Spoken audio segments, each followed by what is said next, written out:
Hello everyone. Today we are going to start our new poem 2.2 The Sower. And this poem is written by Victor Hugo.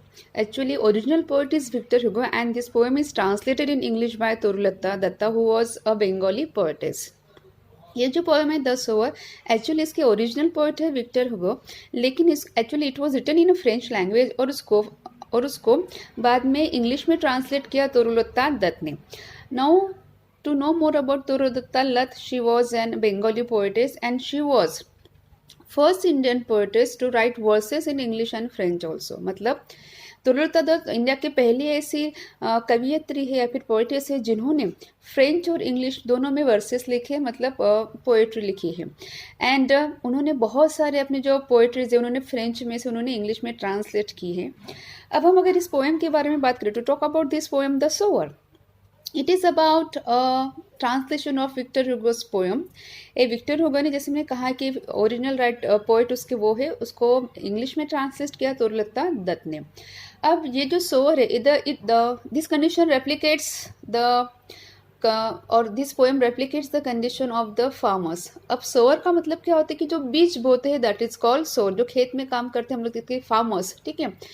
And what is the condition of farmers means we have enough food actually to eat and to survive also, but when we see the condition of farmers we came to know that the condition of Indian farmer is very severe. Actually many a time they committed suicide because of the lack of crops or due to the famine also. So कहीं ना कहीं ये जो poem है वो condition दिखाती है farmers की.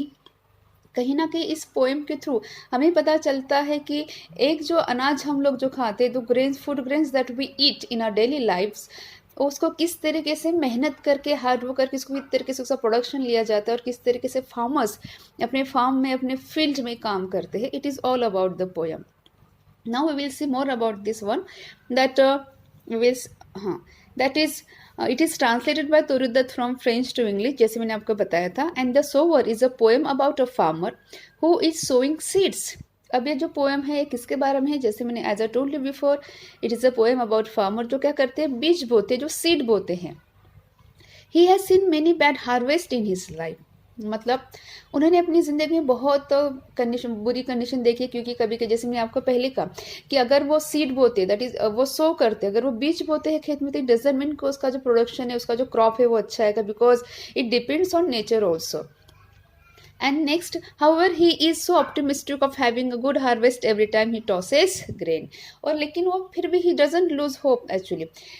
होता क्या है ही इज़ ऑप्टिमिस्टिक मतलब वो आशावादी है. कहीं ना कहीं उसको लगता है कि ठीक है इस साल मेरा जो क्रॉप है वो ख़राब हुआ है वो डैमेज हुआ है वो अच्छी तरीके से नहीं आया उसका production but next year it's going to be very fine. और शायद से इसी पॉजिटिव एटीट्यूड के साथ दैट इज़ कॉल्ड ऑप्टिमिज्म इस ऑप्टिमिस्टिक व्यू के साथ इस पॉजिटिव व्यू के साथ वो नेक्स्ट ईयर भी क्या करता है नेक्स्ट ईयर भी वो खेत में बीज बोता है.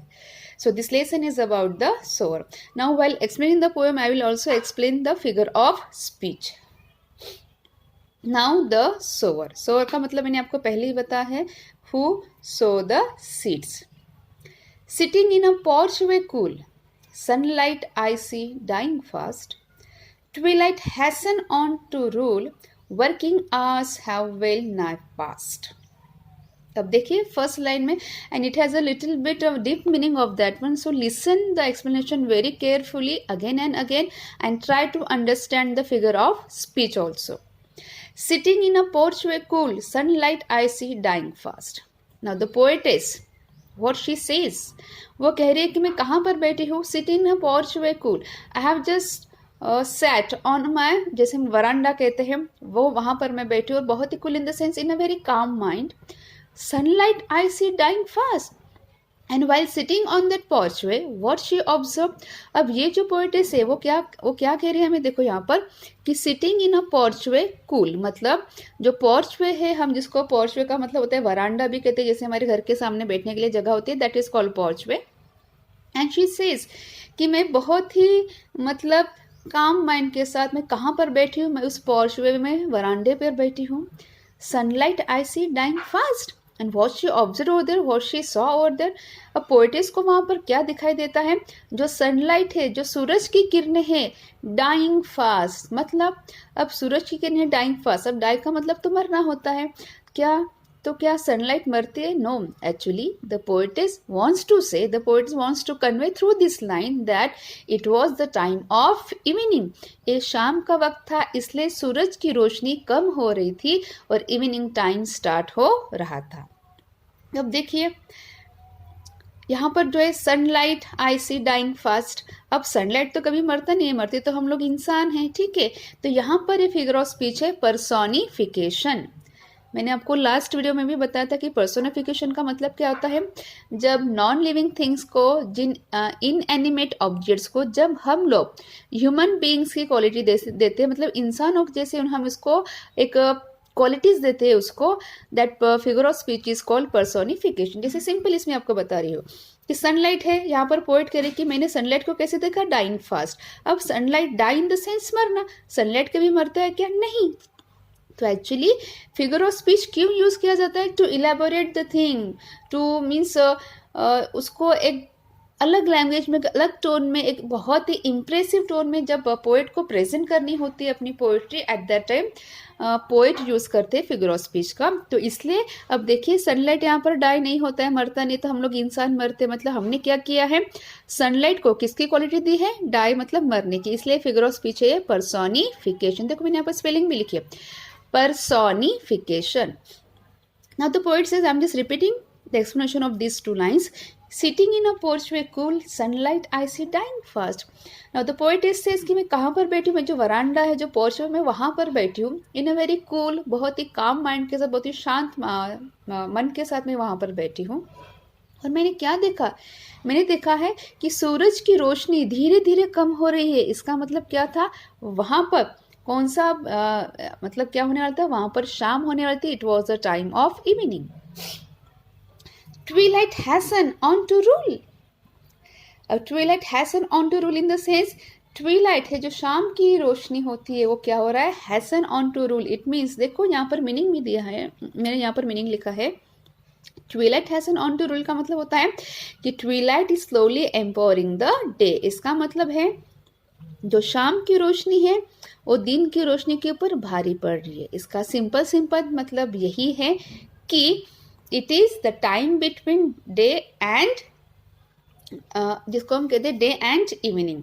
ओके, अब ये जो टाइम है क्या है? जैसे दिन ढलता है और शाम होती है, तो वो जो सनसेट का टाइम आपने कभी देखा होगा, जहाँ पर वहाँ पर ऐसे ऑरेंज कलर का हमें लाइट दिखता है इस तरीके से, and that was the particular time of that one the poet is talking about. So I'm just repeating the explanation of this line.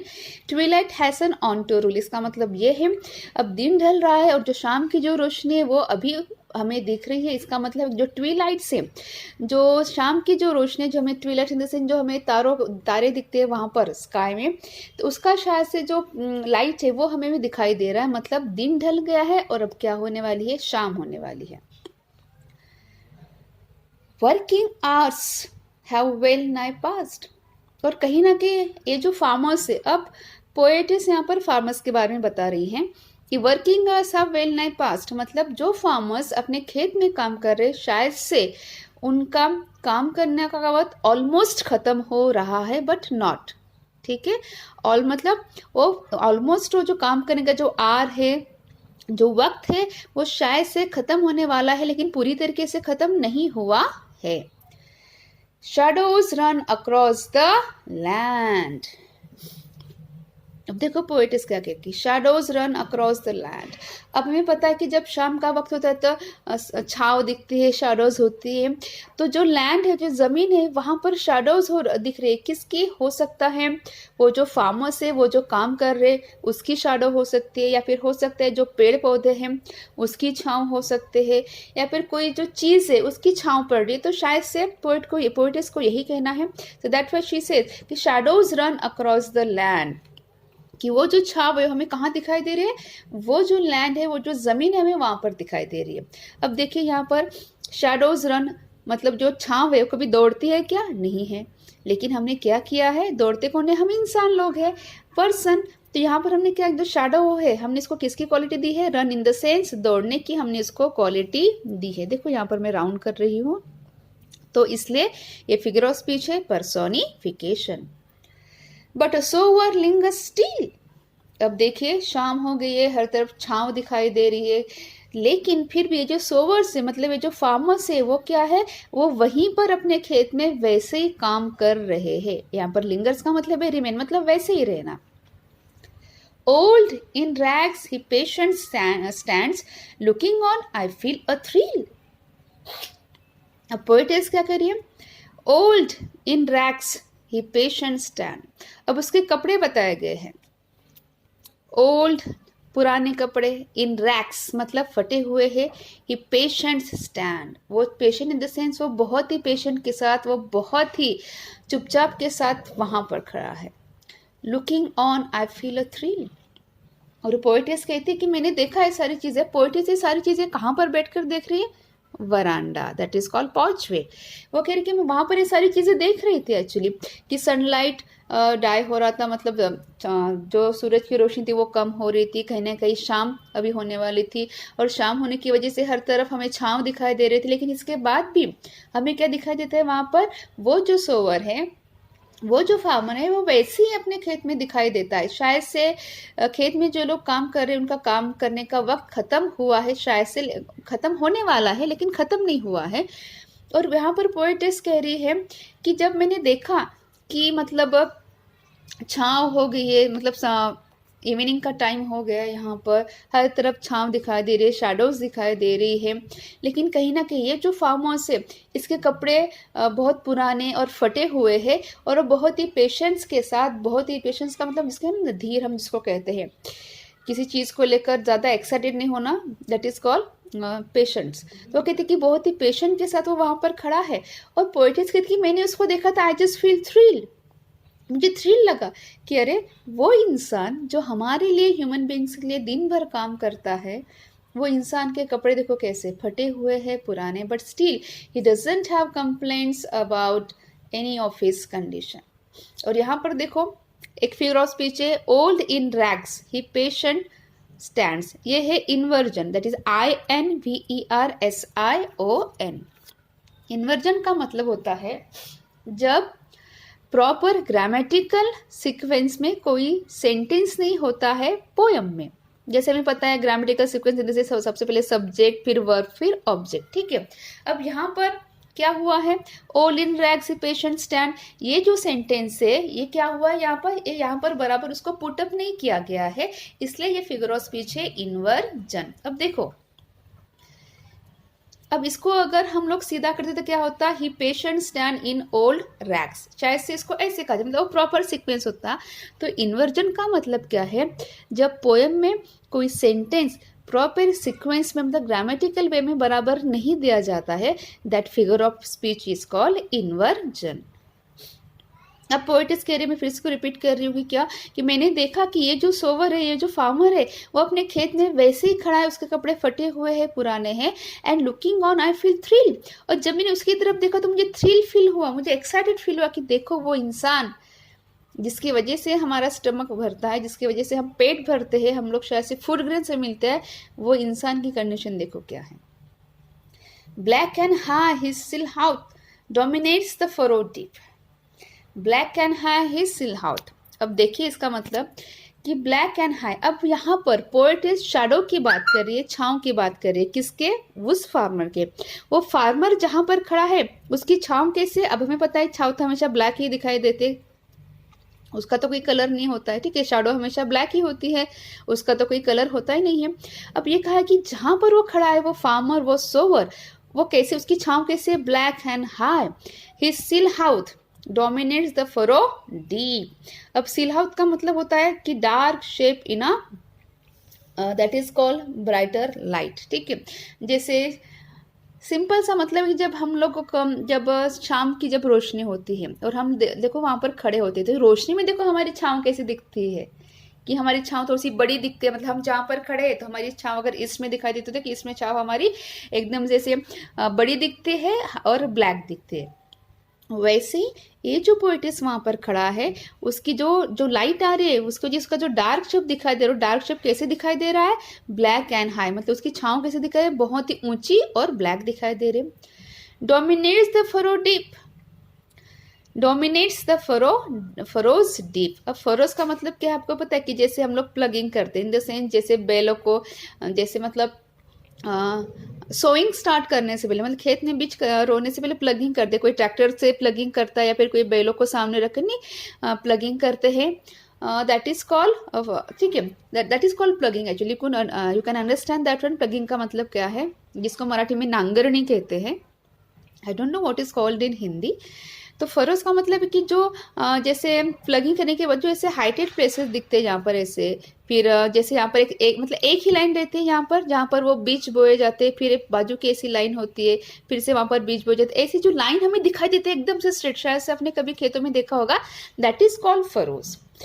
अब पोएटिस कह रही है कि डोमिनेट द फरोज डीप, कि इसकी जो छांव है, इसकी छांव मतलब इसकी इन द सेंस ये जो फार्मर है इसकी छांव कहाँ दिखाई दे रही है, ये जो फरोज है, ठीक है, narrow trench, that is called narrow trench, ठीक है, एक रो ऐसा फिर दूसरा ऐसा फिर तीसरा ऐसा। आप देखो खेत में कभी जम देखोगे अगर ऐसे लाइन दिखती है, ये जो पोर्शन है सेंटर का वो हाई होता है और ये ऐसा, तो एक लाइन में देखो देखो कैसे मतलब सीड सो करते उसके बाद जो वहां से प्लांट निकलता है तो एकदम से एक लाइन में दिखता है, दैट इज कॉल्ड फरो।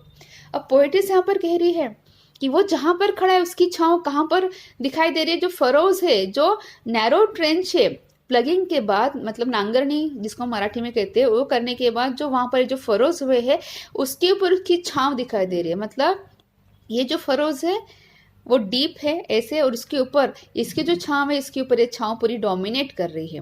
अब देखो ये जो फिगर ऑफ स्पीच है ये भी इन्वर्जन है, बिकॉज इसका सीक्वेंस जो है वो रॉन्ग है। अगर हम इसको करेक्ट करें तो क्या होता है, द फरोज डोमिनेट डीप, इसका करेक्ट सीक्वेंस ये होता, लेकिन इसको करेक्ट सीक्वेंस में नहीं दिया गया इसलिए फिगर ऑफ स्पीच है inversion. Now to sow the task is set. अब टास्क कौन सा था, देखो प्लगिंग हो गया था मतलब नांगरनी हो गई थी, अब टास्क कौन सा था, now to sow the task is set, मतलब अब जो बीज बोने का टास्क था वो पूरा हो गया था। सून शैल कम अ टाइम टू रिप, अब शायद से कौन सा वक्त आने वाला था, रिप। रिप इन से आपको पता है कि जैसे मतलब जो प्लांट्स निकलते हैं, प्लांट्स निकल हम उसको जो ऐसे काटते हैं, दैट इज कॉल्ड रिप करना है। अब कह रहे कि सून शैल कम अ टाइम टू रिप, अब शायद से क्या होने वाला, अब सीड तो वहां पर बो दिए फार्मर्स ने, अब कौन सा टाइम आने वाला है, अब शायद से रिपिंग का टाइम आने वाला है, रिप का टाइम आने वाला है। अब देखो again this line shows is the figure of speech of inversion. अब शायद से आपको इन्वर्जन समझा होगा, तो ये इन्वर्जन है। Marches he along the plain, अब वो कहाँ जा रहा है, marches he along the plain, plain in the sense वो जहाँ पर जमीन है, जो यहाँ पर उसका खेत है, वो वहां से क्या कर रहा है, वहां से वो जा रहा है, मार्च इन द सेंस जाना। Now this line is also figure of speech, this is also the figure of speech of inversion. To and fro and scatters wide, अब वो क्या कर रहे हैं, देखो marches से along the plain, वो जो उसका खेत है वहां पर क्या हो रहा है, वो इधर से उधर जा रहा है। to and fro मतलब इधर से उधर, इधर से उधर वो क्यों जा रहा है, and scatters wide from his hands the precious grain, मतलब अब सोइंग का टास्क सेट हो गया था, क्योंकि अभी क्या होने वाला था, रिपिंग का टाइम आने वाला था, इसलिए सबसे पहले क्या करना था, खेतों में बीज बोना था। अब देखो प्लगिंग तो हो गया था, मतलब से फरोज तो आ गए थे, नैरो ट्रेंच तो अब सेट हो गया था। अब ये जो फार्मर है वो क्या कर रहा है, अपने खेत में इधर से उधर, देखो इधर से उधर, उधर से इधर जा रहा है, क्यों, क्योंकि उसके हाथ में जो क्या है, जो ग्रेन है, स्कैटर्स इन द सेंस फेंकना, यहाँ पर तो ऐसे हम जो फेंकते हैं ऐसे हाथों से ऐसे करना, that is called scatters. White from his hand the precious grain, मतलब उसके हाथ में जो प्रेशियस ग्रेन है, ग्रेन प्रेशियस है बिकॉज उसके लिए भी प्रेशियस है, बिकॉज वो पूरी मेहनत के साथ वहां पर ग्रेन को, वो जो उसके हाथ में है उसको वो ऐसे जमीन के अंदर से वो फेंक रहा है, जैसे यहाँ पर ऐसे आपको देखोगे शायद से कि कोई थैली होती है उनके हाथ में, वहां से वो बीज लेते और ऐसे ऐसे फेंकते हैं हाथों से, दैट इज कॉल्ड स्कैटर करना। To and fro and scatters wide, अब ये जो है वो फार्मर दैट इज कॉल्ड सोरो क्या कर रहा है, वो आगे पीछे करके मतलब यहाँ से इधर से उधर फिर उधर से क्या करके हाथों में जो इसके जो प्रेशियस ग्रेन है, जो मोल और उसके हाथ में जो ग्रेन है, दाने है, उसको क्या कर रहा है, वो यहाँ पर फरोज के ऊपर वो डाल रहा है। अब देखो टू एंड फ्रो, इधर उधर अपोजिट वर्ड्स है। अब जब दो अपोजिट वर्ड्स आते हैं सेंटेंस में, पोएम में, तो वो फिगर ऑफ स्पीच होता है एंटीथेसिस। मैंने आपको इसका मतलब बताया था, एंटी का मतलब होता है अपोजिट और थेसिस का मतलब होता है आइडिया। मतलब जब दो अपोजिट वर्ड्स एक ही लाइन, मतलब जब दो अपोजिट वर्ड्स पोएम में आते किसी लाइन में, that figure of speech is called antithesis. Muse I as I see him stride. वो कहते कि I was just muse, I was just in a thought. मैंने देखा कि as I see him stride, कि वो जो है वो क्या कर रहा है, स्ट्राइड. अब देखिए यहाँ पर स्ट्राइड का मतलब दिया हुआ है कि जब हम बहुत ही मतलब जैसे हमें कोई टेंशन होता है, हम कैसे चलते हैं, बहुत ही हमारा हैवी होता है कि हम एक पैर डालते हैं, फिर धीरे से दूसरा पैर डालते हैं, फिर तीसरा पैर डालते हैं, ठीक है. That is called STRIDE.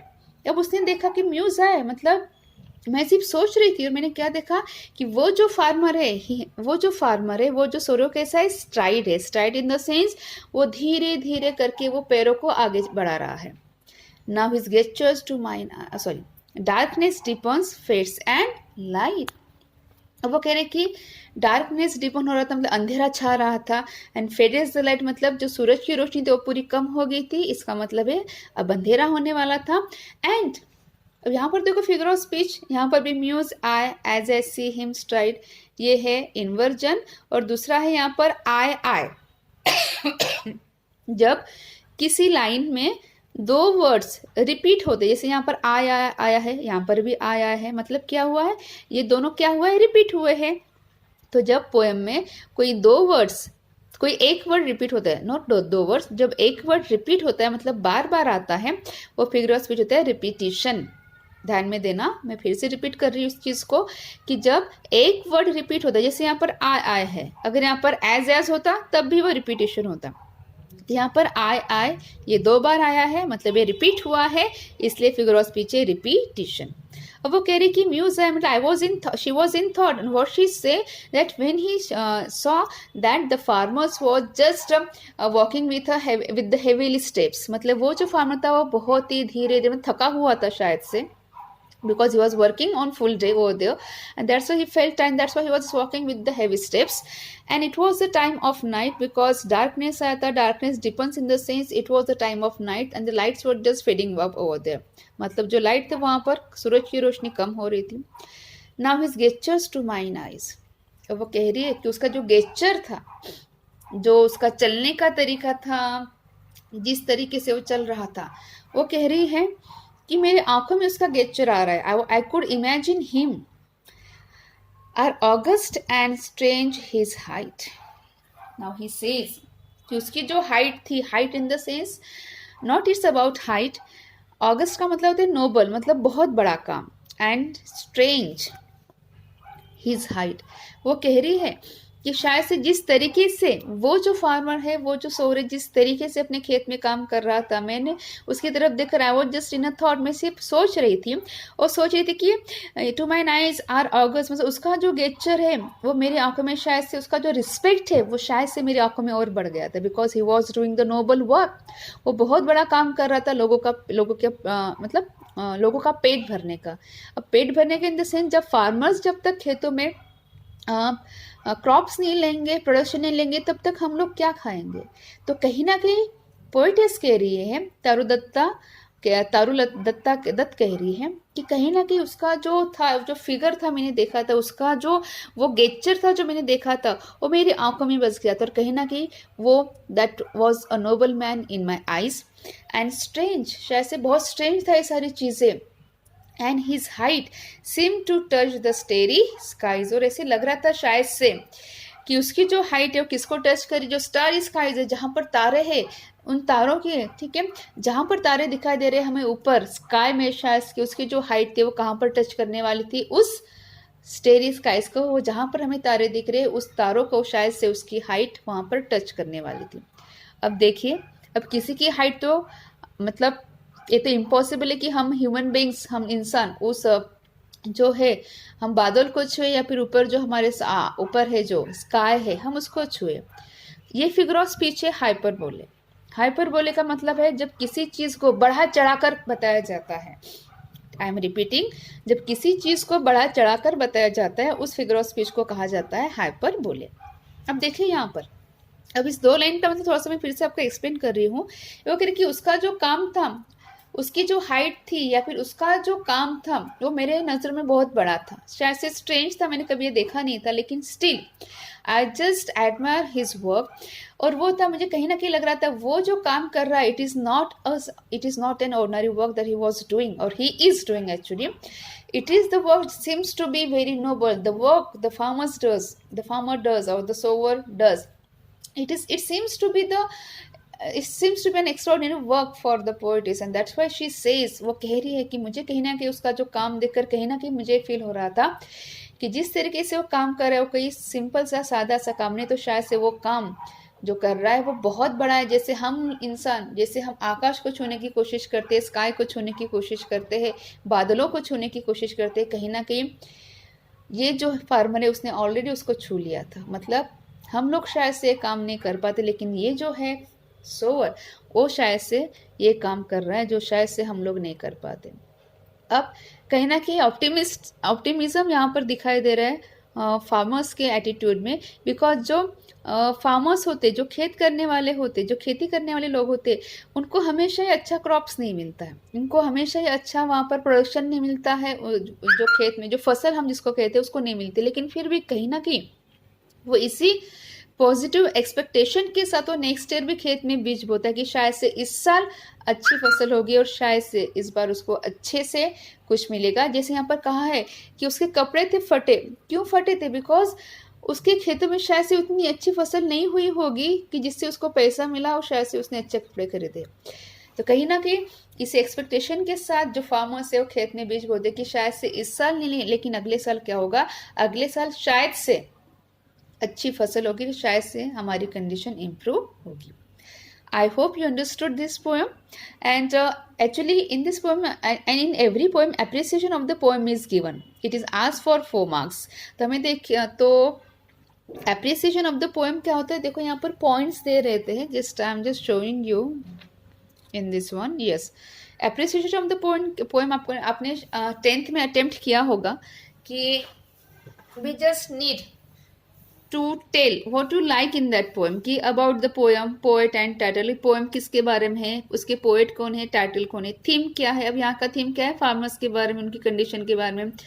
poetic devices, language and style, poetic device मतलब figure of speech कौन से यूज हुए हैं, लैंग्वेज किस तरीके की है, simple and all this, special features, novelties, focusing elements, मतलब ये जो पोएम है उसके ऊपर मतलब किसके ऊपर फोकस किया गया है, स्पेशल फीचर्स क्या है, उसकी खासियत क्या है, किस चीज़ के ऊपर ज़्यादा फोकस किया गया है, वैल्यूज़ एंड मैसेज, ये जो पोएम है हमें क्या सिखाती है और क्या मैसेज है इस पोएम में, and your opinion about the poem, और आपका क्या ख्याल है इस पोएम के बारे में, that is called appreciation of the poem.